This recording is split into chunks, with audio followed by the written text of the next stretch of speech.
Somerset Council. So thanks for joining us. I'll just give it a couple of minutes, 2 or 3 minutes, because I anticipate we'll have quite a few joining the call. So just bear with us a second. We'll just let those people come into the meeting, and then we'll start.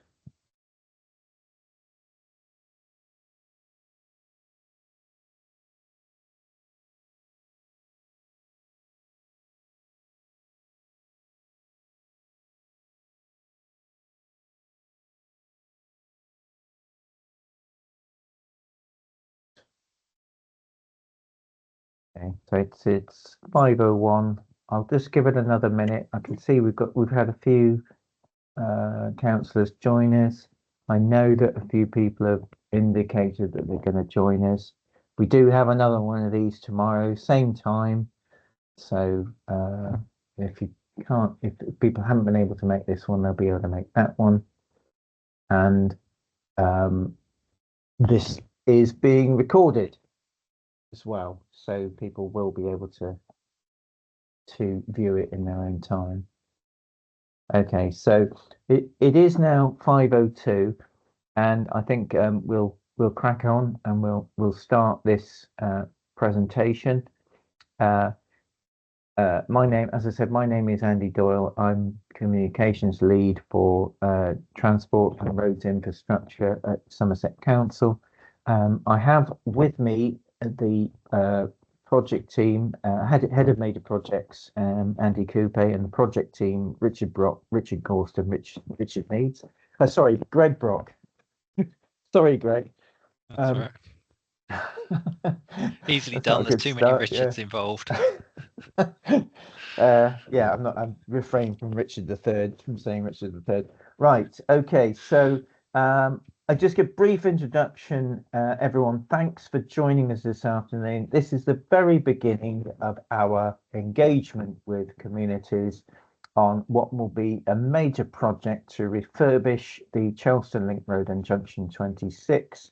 There will be many questions, we understand that, and there will be concerns. So we're going to, the team are going to walk you through the project first of all, and if we could please refrain from questions until the end, that would be really helpful. We will give you all the time you need to ask your questions. If we can't answer them right here and right now, we will, I promise, get back to you. So with that, I will hand over to you, Greg. Yep, thanks, Andrew. And I'm assuming you can see the presentation that I'm sharing. Can everybody see that? Right. Yeah, okay.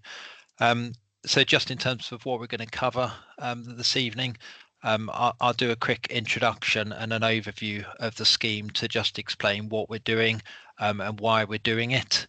And within that, we'll also have an update on the traffic management plans as well, because obviously, as with any major project, there will be disruption on the network. So we will detail through with you the traffic management involved in delivering this project. Richard Gorst will then cover finances and carbon efficiencies. There's some new technology being used on this scheme, which brings quite a lot of carbon efficiencies with it, as well as program and cost savings, which Richard will go through. We'll then cover next steps. As Andrew Dawes said at the start, this is the very start of the comms journey, really. We wanted to give you the heads up before we go live with all the public information. And Andrew Dawes got a whole series of things lined up to start going out from tomorrow.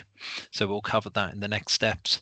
And then there'll be an opportunity at the end for questions, and the project team will stay on to answer as best we can any questions you have.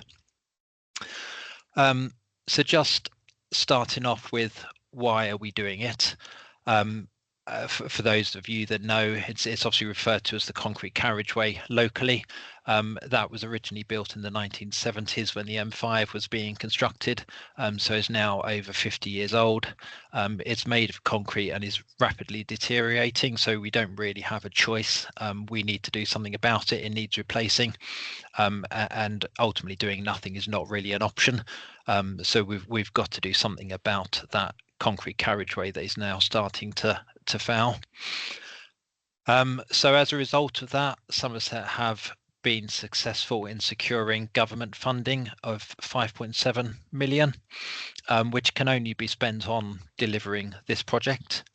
That is specific for this maintenance work at Junction 26. And Richard will come on to a bit more detail of that funding arrangement.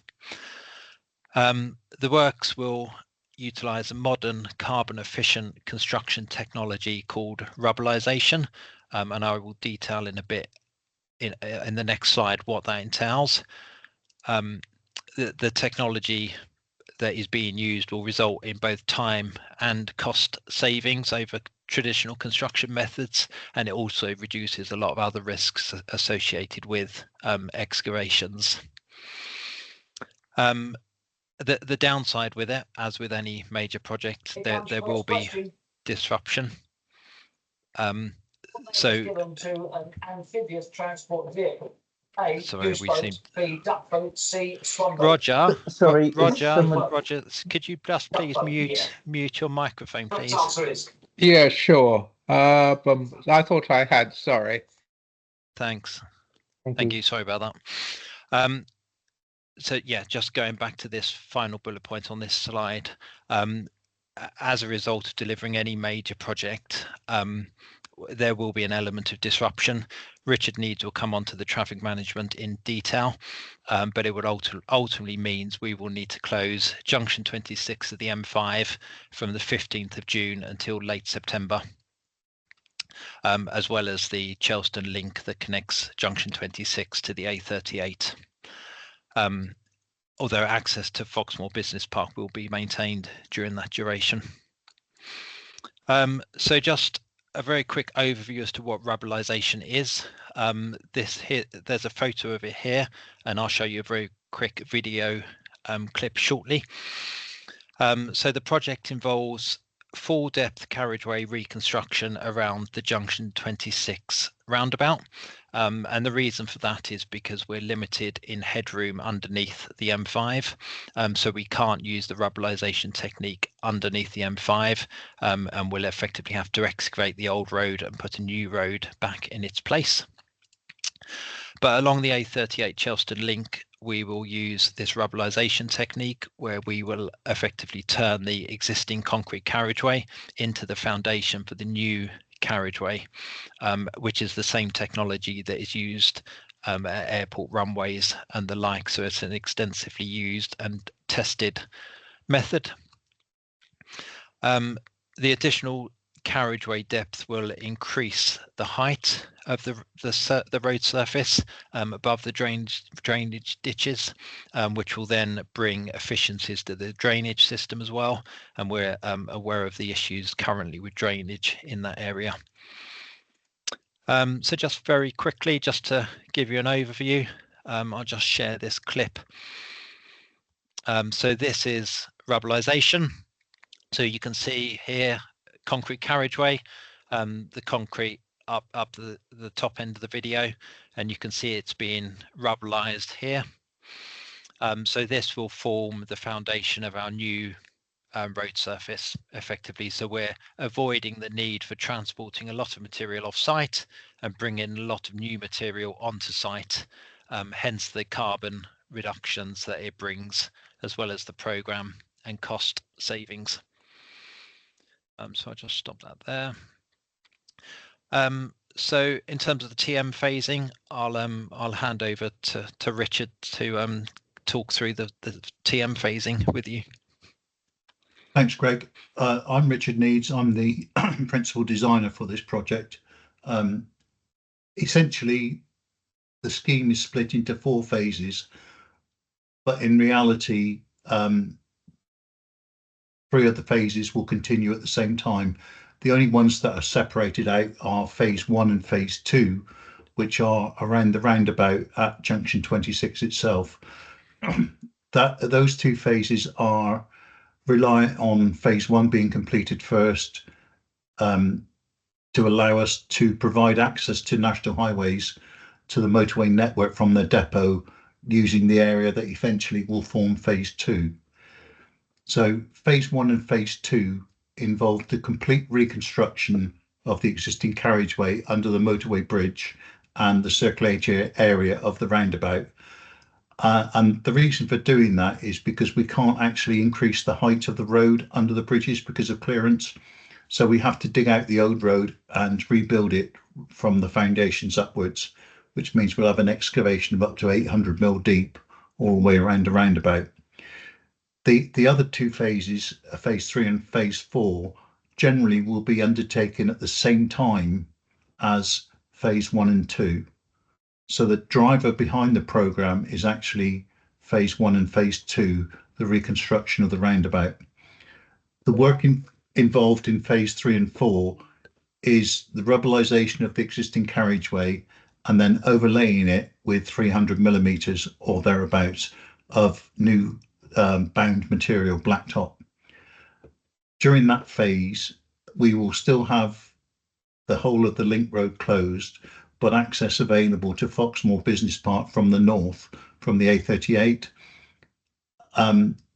The southern section of the A38 link road will be closed to all traffic apart from construction vehicles, but the northern section will be under traffic management, which will allow access and egress from Foxmoor Business Park while the works are being undertaken. At certain times, there will be a need to restrict traffic even more to Foxmoor Business Park, but that will be done using convoy working to enable us to do the areas immediately alongside the roundabout at Chelston. The total period of time for this is driven, as I said, by the time it's going to take to do the reconstruction of the carriageway under the motorway, which will take us through till mid to end of September. Whilst this is ongoing, there will be temporary diversions for both the motorway traffic, which will be via junction 27 and junction 25, whichever way they're approaching from or where they wish to go to, and the local network, which will be via Ford Street. At the same time, we will be closing Sawyers Hill, and the reason for doing that is because the actual roundabout will be under construction, and there will be nowhere for anybody to travel down to Sawyers Hill. It will effectively come into the works. So we're going to close Sawyers Hill, and that will be diverted back up to the A38. And we'll make use of Sawyers Hill as site compound and site office accommodation during the course of the works. I'm not sure there's much more to say really on the traffic management. No, I think the only thing I'd add is just Sawyers Hill will be closed from the 1st of June. Just to be clear on the dates, whilst the roundabout junction 26 will be closed from the 15th of June. The only other thing I wanted to add quickly, just going back to this slide of the M5, we're aware of the service station in here, and there are people that use it to either get off the motorway or get onto the motorway and access the local network. We're in discussions with National Highways and the service station as to what to do about that, and we're looking for that to be closed, those entries and exits onto the service station from the local network. So that's something we're progressing at the moment, just to give you an update on the service station. But I think that is it from a traffic management perspective. So I'll hand over to Richard just to talk through finances. Thanks, Greg. Good evening, everybody. I'm Richard Gorst. I'm the service manager for major projects delivery. One thing we probably should have mentioned at the start actually is that the team you see before you, Richard Needs, Greg Brock, Andy Coupe, and myself, and Andy Doyle are also the team that are responsible for the delivery of all major highway projects across the county. So you may have seen or been aware of some of our previous projects. We're currently up at junction 23 of the M5 at Dumble, and before that we were working on junction 25, and we've also completed the Collie Lane project, the Over Western Corridor project, amongst others. So it's I just wanted to give you a bit of comfort, really, that it's an experienced team that are well versed in this type of work before we start. Moving on to finances, Greg helpfully touched on that earlier in the presentation, but Somerset have been successful in gaining £5.7 million of funding from something called the DFT Maintenance Challenge Fund and Highways Grant. That money is ring-fenced for maintenance and ring-fenced for maintenance in this specific location. We have had a query with regards to why or could the funding be used to make the Chelston link dual carriageway, for instance. That put simply, that wasn't the ask. This was about dealing with a maintenance problem, and that's what the money's been given to the council for. In addition to the 5.7 million, we've also got £500,000 worth of carbon reduction contribution. The scheme is, as Greg highlighted earlier on, is a really positive story in relation to carbon efficiencies. So if we could just go to the next slide, Greg, please. Yeah. So we're by utilising the rubberisation technology, we're retaining material, the majority of material on site, with the exception of the material that needs to come out on the circulatory. So this retained material equates to about 3,000 metres cubed, which then equates to about 7,300 tonnes of material that can stay on site. Because it's staying on site, that in very simple terms means there's circa 1,130 reduced lorry movements taking material that would be taking material to and from site under traditional circumstances. And that leads to a saving of around about 200 tonnes compared to traditional construction methods. So that's where we are now with carbon efficiencies. We're also continuing to speak with our supply chain to see if there are further opportunities for further carbon savings throughout the construction process. So we're looking at opportunities in terms of detailed construction methodology and vehicle types and those types of things during the delivery operation to see if there's even more to gain. Final thing I wanted to end on was next steps. This week commencing the 22nd of April, is very much, as Andy Dawes said at the start, the beginning of the briefing sessions. So this week we're holding briefing sessions with members, with yourselves, with town councils and MPs, and following these sessions we'll be sharing information arising with local stakeholders. So as I said, this is the start of discussions. We're expecting feedback. We're very conscious, as Andy said at the start, that the presentation isn't going to answer potentially all of your queries, but it will act as a prompt for discussion and give you guys an opportunity to provide us with feedback on the proposals. The communications plan that Andy Dawes has been working very hard on involves the release of press releases, social media, once these briefing sessions have taken place, and thereafter there will be regular updates. The team are also working closely with key local stakeholders, so businesses, the business park, Greg mentioned the services earlier, to try and minimise impacts and maximise efficiencies. In terms of public-facing engagement, we're also going to be hosting some drop-in sessions. These will take place in May in both Wellington and West Buckland, and we're currently in the process of coordinating these sessions. I think it's important to add that, again, I touched on the experience of the team.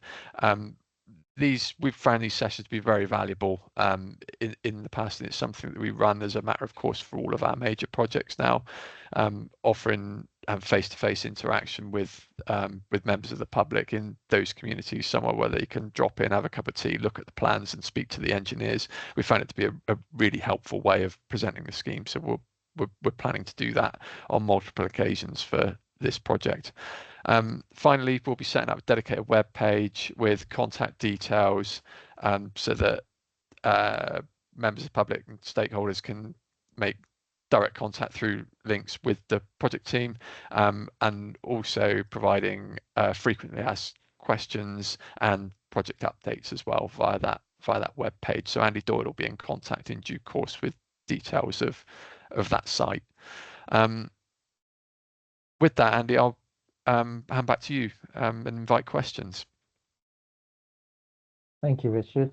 I before we take questions, just on that communications point, I am aware that it's got out into the media due to the fact that the closure dates are publicly available now. And just to reassure, we will be issuing a comprehensive public press release first thing tomorrow. We just wanted to talk to you first, and local members. So sorry, I saw a hand flash up there. Can I take questions now? I'll just try and, okay, so we've got Councillor Lloyd, please. Yes, thank you. Right, I have many questions, I'm afraid. I'm a Wellington Town Councillor, but I'm also the chair of Sanford Arundel Parish Council, which backs on to the A38 from Tiverton to Wellington. So I've got a dual interest in traffic management here. First of all, this has been promised for some time, and I know there's delays in things getting government funding, but it's been delayed, and now it's going to happen bang centre in the summer, right from June till September, when the traffic is going to be at its worst. And I know my colleague Councillor Thorne is on the call. The motorway recently has been closed at least once a week, and we've had traffic coming down the A38. This is only going to be made worse by the work. I know you've got to do them, I appreciate that, but it's going to be traffic chaos, I think. You mentioned that, sorry, I'm looking for it, wait to the summer, yeah. Sawyers Hill will be closed from the 1st of June, but you didn't say how long it will be closed for? Sorry, I can answer that question now, Janet. So that's for the full duration of the project. So that'll be from the 1st of June to the end of September. Right. Well, simply because Junction 26 will also be closed. So you won't be able to get anywhere at the end of Sawyers Hill anyway. But Sawyers Hill, I think, cuts through from Junction 26 to West Buckland, which a lot of us local people use. The alternative is to use the A38 Wellington to Taunton Road and turn right at, it's not called the Heatherton Grange anymore, it's World's End, I think. There's always accidents there. We've been banging on for years to have a roundabout or traffic lights there. So people now who want to go to West Buckland will have to go to the A38 and turn a nasty right at the World's End to get into West Buckland. So there'll be even more traffic turning right there than there is normally. And then across the road, there's a shortcut to the Oak, Ninehead and what have you road, which is always jammed up in peak traffic times. So those two junctions are going to be even more jammed up than normal. You mentioned that you're going to talk to local parish and town councils. Hopefully Bradford-on-Tone are on your list, because the people that live there come out at that junction to go to Wellington or Taunton or straight across to West Buckland and then on the motorway. Right. What about delays in the work? We all know that these projects are programmed, but there's always delays because it's wet, it's rainy, you haven't got everything you need to build the roads. So what about delays in the work? that's bound to be a knock-on effect. Sorry, I'm turning the page here. Janet, could I just yeah. do you mind if I just come in, because I think the delay bit is probably, or question 3 is also quite relevant to question 1. So there's a couple of bits in there. You're asking about why. I think you're asking why is it being done in the summer, and Yes. there's a really clear answer to that, and that's that national highways need access to and from the motorway from their depot for winter maintenance, for gritting activities. Of course, And because of that, we need to enter into a legal agreement with National Highways to do the work, because we're working in proximity to the strategic network, and that is the access that they are granting us because they're concerned about winter maintenance operations. So we're doing it in the summer because the winter maintenance operations are important, and we need to maintain access for that reason. So that I think gives you the or affords the reasoning for the for number 1, really, for the summer. Just to add to that before you go on, Rich, the highways, national highways, have a time slot which they must grit the network under, and I think it's normally 2 hours. As highway authority, we also have that requirement. The aim is to grit every single bit of road within 2 hours. If they start having to go significantly out of their way, i.e. turn left and go all the way down to 27 to come back up, then they can't hit those deadlines in terms of winter maintenance.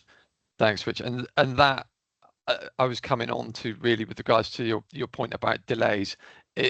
It's for us, it's a hard window. We have to be complete to enable National Highways to undertake their operations. Okay. So the window to the end of September is, as far as we're concerned, the window that we've got to undertake the work, and that's the conditions of the license. You're quite right in everything that you say. There are often unforeseens, there are often challenges in construction, but we're committed to managing these as much as we can within our gift. In terms of materials, there's obviously material to come in terms of the bituminous material, but again, it's a big win for being able to recycle and reuse as much of the material on site as possible, because it takes away the risk of having to wait for lorries to bring stone. I completely accept that still exists for the blacktop, effectively, but at least there's 1,000 less lorries we're waiting for, if that makes sense. Well, I hope that the new surface will be better than the surface dressing that has been used on the A38. And are very dangerous. We've had loads of fatal accidents at the Beambridge crossroads over 20 years. They resurfaced it 18 months ago. It's already breaking up.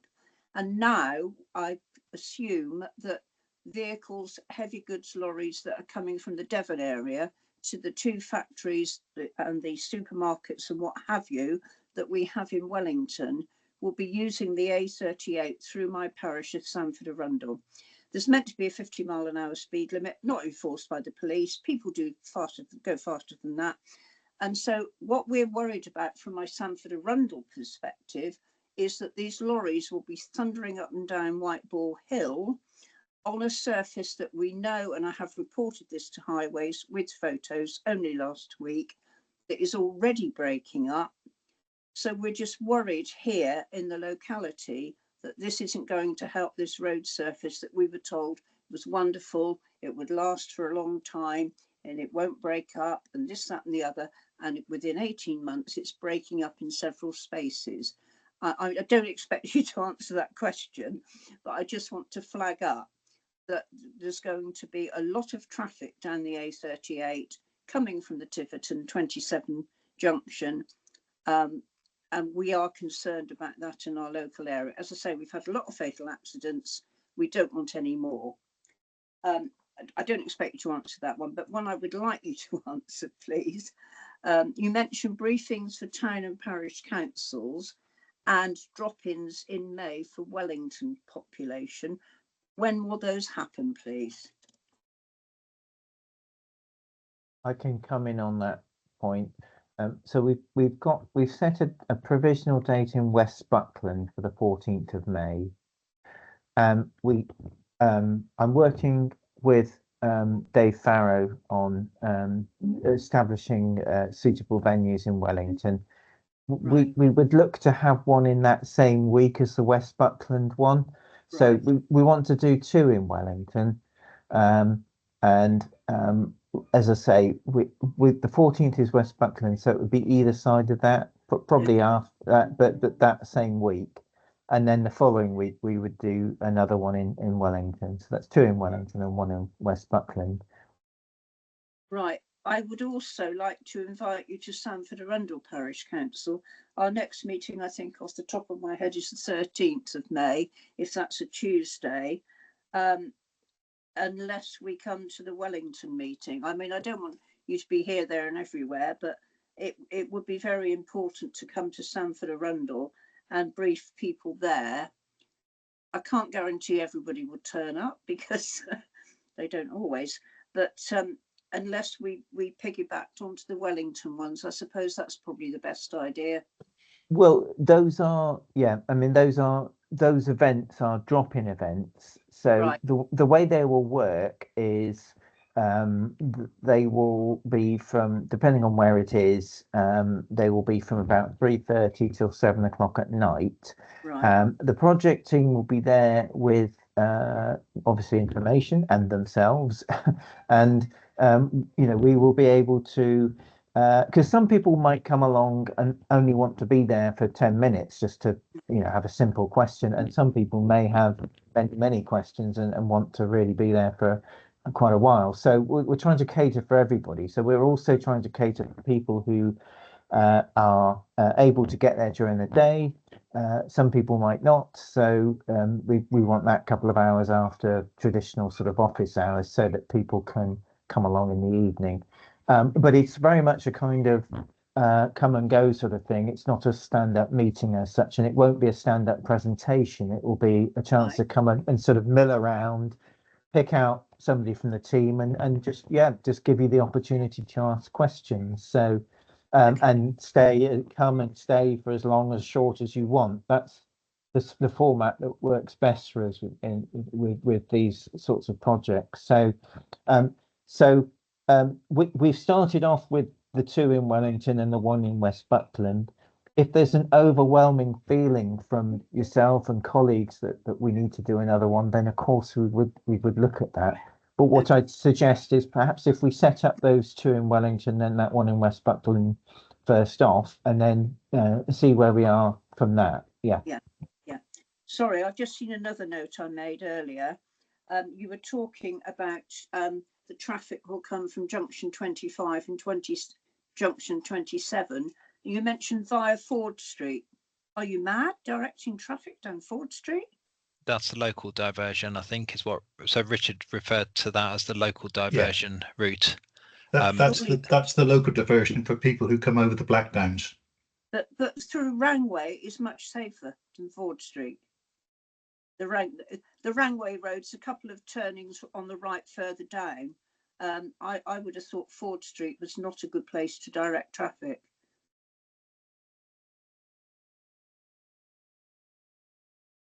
I guess we can have a look at that, can't we, Yeah, with the traffic management team? Yes, if you look further, where are we? Ford Street. It's a few roads further on. You go past the Wellington Monument. You don't turn down Ford Street.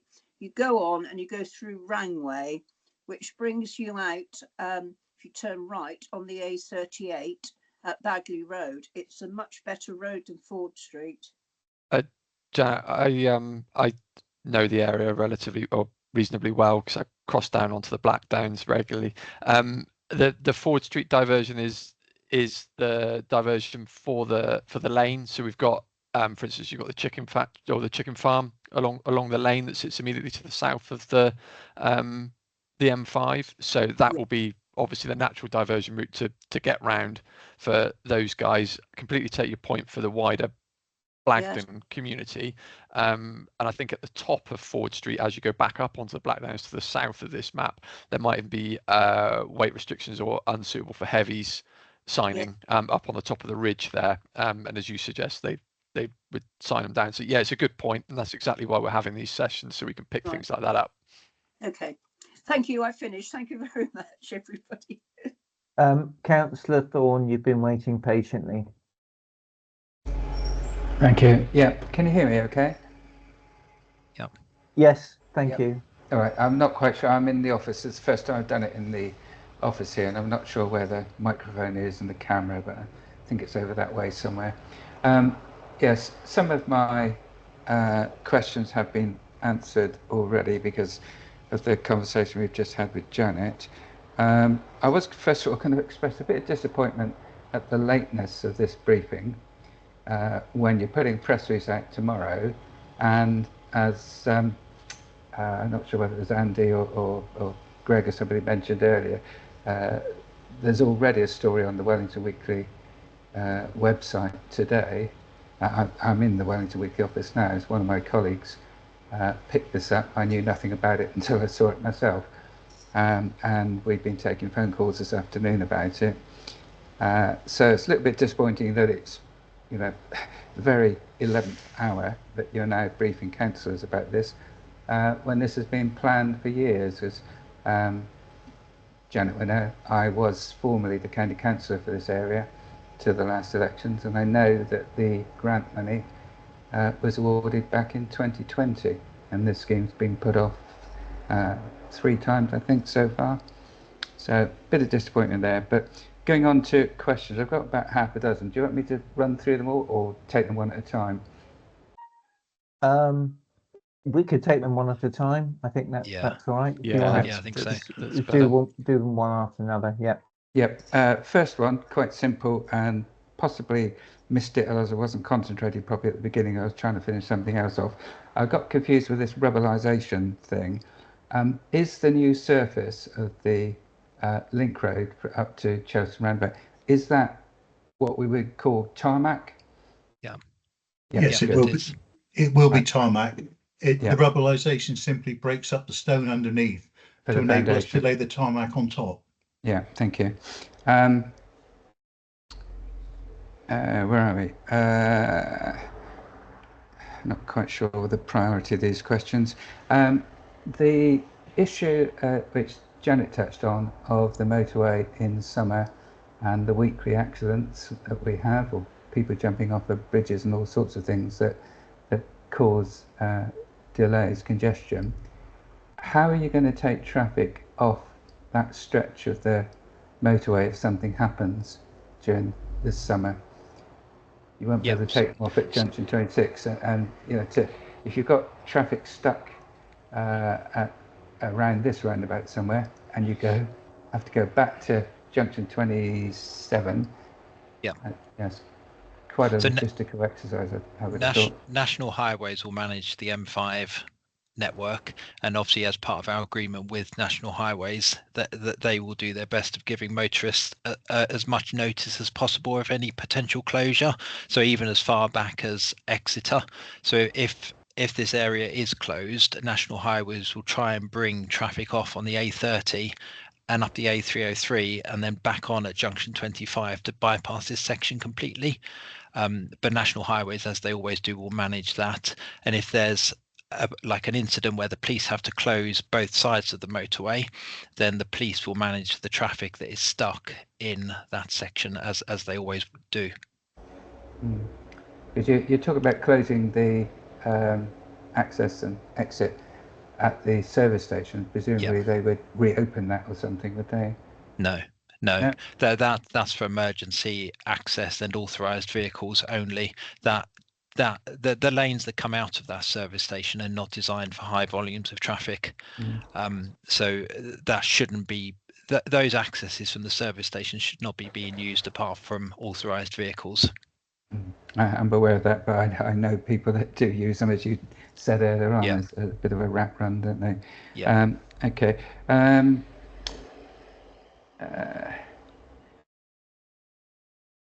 During this closure, and the traffic is going to be using the A38 past Sanford Arundel, etc.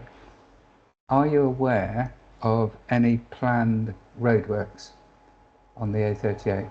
Because if there are any, then they need to be stopped Those going. We've coordinated these works and the road space and the diversion routes, both within Somerset and also with Devon County Council. So Devon County Council are aware of what we're doing and have agreed to the road space bookings and the diversion routes, and Somerset are fully aware of it as well. So the A38 would be kept clear of any other excavations, etc. Unless it's an emergency, Unless in which case we obviously can't do anything about emergency. If there's a gas leak or anything, then we can't do much about that. But yes. Yeah. Okay. And I'm aware from, and Janet will be aware of this as well, I think, from previous discussions about developments around Chelston, that there was talk of a roundabout being constructed on the link road from junction 26 up to Chelston roundabout, opposite the Foxmore Business Park, because you've got the Chelston Heath sort of business stroke retail development, which is going to be on the other side, that is the eastern side of the link road, just off the roundabout. Yeah, we're aware of a proposal for some development adjacent to Chelston roundabout, which would have a slip road into it from the link road, but that hasn't been progressed as far as it might have been. So whilst we're aware of it, we can't actually take it into account at the moment. So there are no plans to actually, no sort of firmish plans to put a roundabout in there, that you're going to have to dig it all up again in 12 months' time? Well, I haven't seen any plans or proposals for a roundabout. The only one I'm aware of is adjacent to Chelston roundabout, where there's a little slip road to go into a triangular plot on the sort of northeast corner. Yeah, Chelston Heath. Yeah. Southeast corner. Sorry. Yeah. Okay. And I think you covered the other points. I was just a bit concerned about that diversion along to Ford Street. It is a narrow road, and it does have unsuitable for HGVs on it at the moment. So you're not going to be in a situation where you try and take any traffic across the roundabout once that bit is done and bring it along there, are you? I think that's probably covered the points that I've got. Thank you. Thank you, Councillor Tom. I'll just come back on the communications point. These things are never easy to sort of coordinate. In an ideal way. There's always an issue in terms of as soon as we go and we talk to local members and yourselves, we are really in a position where we have to release a public statement fairly quickly after, because naturally people will want to talk about the scheme and to share the information. So that, if we don't have a press release ready to go, then there'll be somewhat of a void, really. And one of the concerns raised by local members earlier today was that we made sure that we were quickly on to our public facing comms after these briefings, so that people were fully aware and understood the project, but also quite simply the fact that we are needing to close the motorway junction, and we were very anxious to make sure that the public were aware of that at the earliest possible opportunity. We did arrange these briefings a couple of weeks ago, but there was no getting around the fact that we were going to have to put the press release out sort of in the middle of the briefings, if you like, because we need that information to go live as soon as the information is sort of seeping out into the public, so that people have got a clear understanding of what it is. Otherwise, we're sort of fighting fires, really, trying to answer questions on social media, which we'll be doing anyway, of course. But that was the key thing. There's never, you know, an ideal way. We've tried to do it the best we can, but we did want to talk to yourself first before we did go out with a press release, because we wanted to ensure that you were briefed. But I do take on board, you know, that you do like to know sooner. It has been a process, and I'm sure colleagues can attest to this, that you know, it has been a process in trying to sort out this window of opportunity to do this project, that, you know, there are some complexities around it, which means, and obviously you appreciate we've had to align with National Highways, so it has been a process to get to this point when we were ready and able to share a scheme that is ready to go ahead with you. So thank you. Do we have any further questions?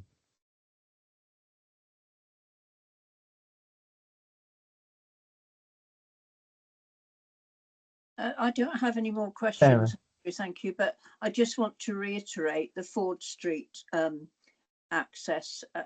It's absolutely crazy. You need to rethink that. We've had, in the last couple of months, there's been accidents there, and it's very steep and very narrow. So you do really need to rethink that and look at going to Rangway or somewhere else. It might be a bit further for them, but the road is so much better. Thank you. Thank you. Sarah Drury. Yeah, hi. Sorry, my apologies for joining you a little bit late. I wasn't able to get in on the dot at 5 o'clock. I think problem. I'm caught up because I joined you at about slide 4, and with the questions and everything, I kind of understand where I am. I'm a parish councillor for West Buckland, and joined the meeting primarily because the good old Wellington Weekly News put it out on their Facebook page, and I just thought, well, hang on a minute, perhaps I should know about this. I'm assuming your meeting on the 14th of May will be in the Village Hall in West Buckland. Yes, it will. Marvellous. And we actually do have our parish council annual general meeting on the 29th of April, which obviously is next week. And I'm wondering if you have any better information that we would be able to share with the residents, because obviously West Buckland is going to be impacted by these closures, and there's obviously the school. I share the concerns about the junction at the World's End, Bradford-on-Tone, and the number of collisions that there are there already. So I'm just wondering if you've got anything that you can share with our parish clerk, Jill Larkham, ahead of our AGM, because obviously this is quite big for our little parish, and it would be really nice to be able to give, you know, to turn around to people and have an AGM on the 29th, and then suddenly on the 15th there's a public meeting and everybody says, well, you didn't tell us about that. Yes, of course. And just to reiterate, so first things first, we'll be putting out a press release tomorrow. Just with regard to the Wellington Weekly News, that information has come from a Roadworks website, basically. So there isn't information about the project so much, but there is information about the closure on there. Unfortunately, we don't have the power to not allow that to go on that portal. It's a sort of national portal where permits go up. But thankfully, we do have a public statement going out tomorrow. Just in terms of materials, following these briefings on Thursday, you will get a comprehensive follow-up note, which goes over the points that we've covered in this meeting, and we'll also provide you with this slide deck along with those materials. And I think Michelle's probably going to come in to say this meeting is being recorded as well. Sorry, Michelle, I'm not going to talk for you. You come in. Hi there, good evening. Yes, this meeting is being recorded, but Sarah, the information was sent on the 10th of April, and it was sent to all town and parish clerks, and it's sent to the Wellington and Wither Liscombe LCM representatives.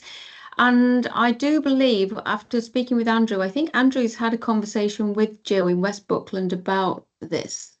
I think they were That's looking for a correct. venue. I'm not 100% sure.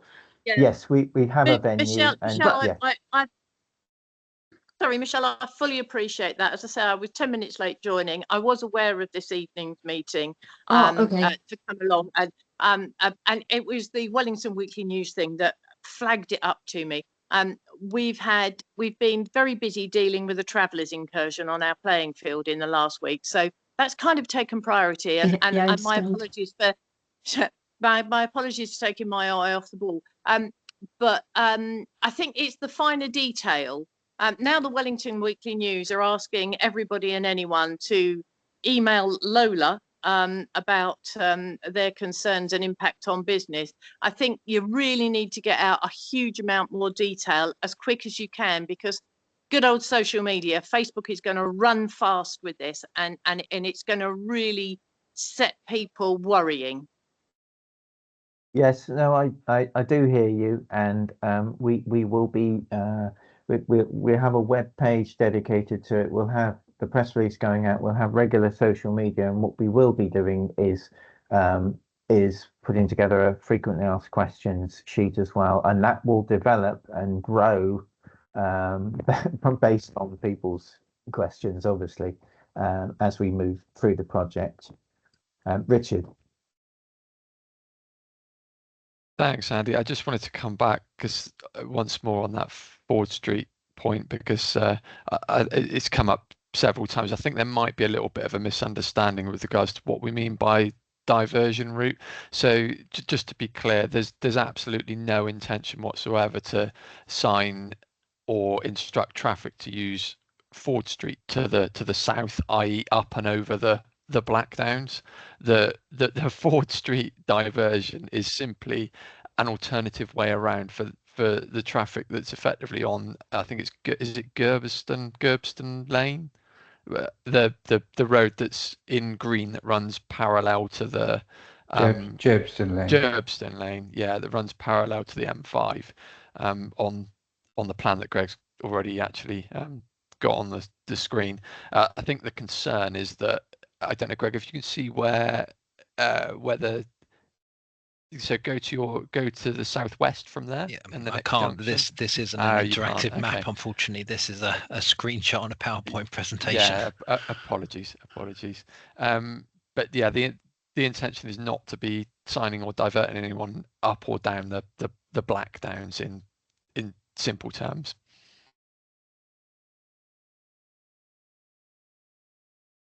Thank you. Okay, again, Thanks. I reiterate that if they're coming from Chelston Lane, Chelston Farm, it's not far out of their way to go through Rangway and up over the mountains. I think one of the things that you probably need to be mindful of is you can signpost as much as you like, but good old sat navs are still going to send people on the route that gives the path of least resistance, and that's where it can all go horribly wrong. Yeah, correct. Yes.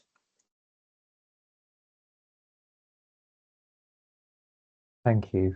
And we'll definitely take those points on board. And we hear people's concerns about the information. We'll be working hard to make sure that as much information as possible gets out there over the coming weeks. And we will, as I say, following this meeting probably on Thursday, I'll work with Michelle to distribute a briefing note and this slide deck presentation, so that you can, if you wish to, sort of take it away and go through that with a fine-tooth comb. That would be great. And by all means, do keep the questions coming. If not today, then do get in contact. So there's a question there from you, Sam, which is, can sat-navs be turned off temporarily at the central network? I've got a feeling we've done that in other places, so that the query that came through, was it Sarah that said it? Sorry, Sarah, if it wasn't you. Yes. I know of other places where we have had works where our TM team, traffic management team, have sent a notification through, and they have temporarily put a stop to prevent that very thing happening, so that a sat nav navigates you down a known like road stoppage diversion. We can So put we can put a road closure in place if that's what you mean, Sam. But that I think it probably is on a temporary basis. yeah. So if we put a road closure on the system, then that would appear on sat navs, but then So we'd that actually then we'd have to close the road. Yeah, I know what you're saying, but it would also mean that you wouldn't get stuff coming off to take that as the preferred route, would you? So we don't currently have a order in place to close any of those roads. If there was an issue, we could potentially apply for an emergency closure on safety grounds.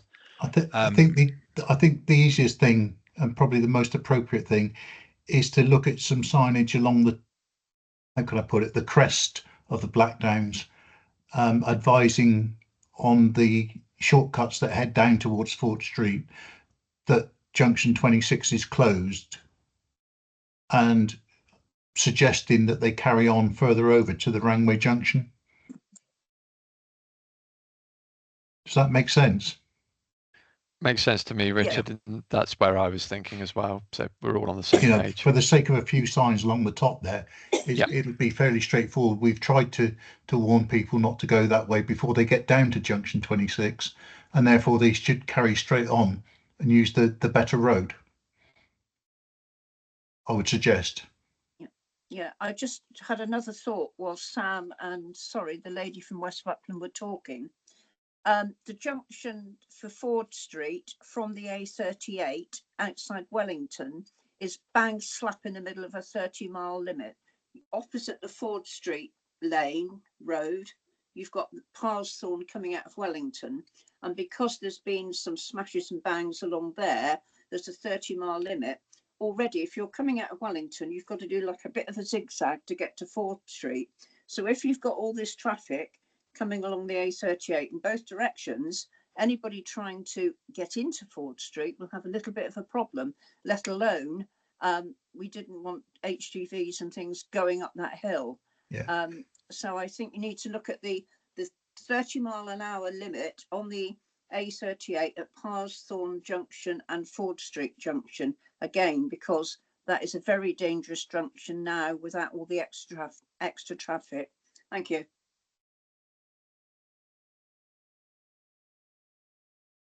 Thank you. Right, so we're hearing that loud and clear, and that's something that we will take away. And do thank you for your input on this. This is precisely why we're here this afternoon, having these conversations in advance of the project starting, so that we've got some time to absorb these and to take them away and look at them. Do we have any more questions?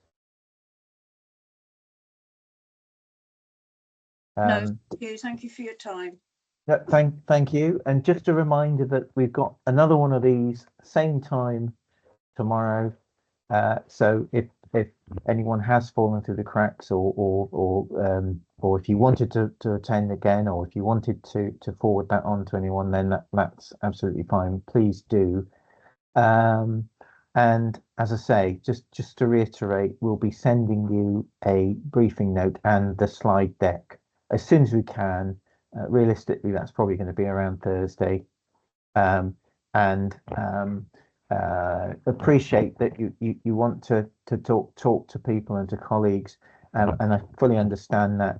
Please bear in mind that we are putting out a press release tomorrow, first thing tomorrow. So that should at least address some the key fact of the project, we say, and from that point on, we will as quickly as we can formulate frequently asked questions and populate that on the web page that we'll be developing for this project. So thanks everyone for your time. If everyone's happy, we will wrap this up now. Please do get in touch with any of us if you have any further questions. Yeah. Okay, thanks everybody.